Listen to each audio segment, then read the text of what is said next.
Yep. All right. So the U.S. Marshals, they are changing body camera rules after a near revolt from local police chiefs. The Justice Department has agreed to allow local law enforcement who are tasked with helping federal task forces to release body camera video, as NBC News reports.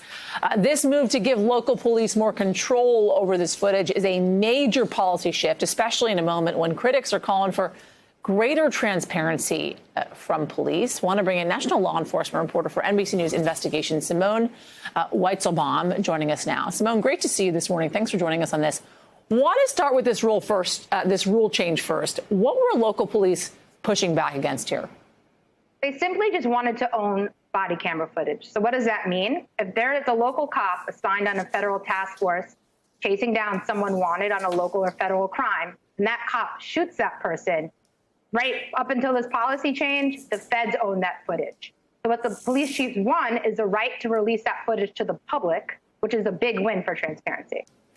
So your headline actually says it all, right? The U.S. Marshals faced a revolt. Talk to us about the pushback the DOJ faces against these body cam rules.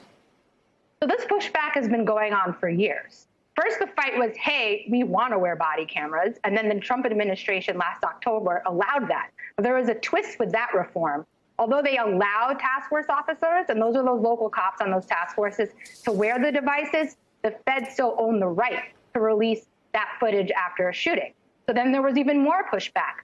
Departments such as the one in Orlando said, you know what, I don't want my cops on that task force. There were departments in Minnesota, several that we found that dropped out over this issue. So the pushback was just growing and growing and growing. And finally, the U.S. Marshals and DOJ relented, which is the first time in my nearly 17 years covering policing I've ever seen the Fed say, you know what, locals, you won this one. It's a really big deal. So let's take a look at the big picture here. You got federal versus local really kind of affecting policy change here. So how does that impact kind of this broader relationship between federal and local law enforcement? Like I had just said, I've never seen the feds more or less cave to the demands of local policing. And I really do think the death of George Floyd is not only having rippling effects in local policing and federal policing as well. So when I spoke to the chiefs, they're like, in this day and age, when our communities are demanding transparency, if the feds are not aligned with us anymore, we simply can't work with them anymore. So again, I think the death of George Floyd, we're seeing the long-term impacts of that man's death. Simone, thank you. Thanks for having me.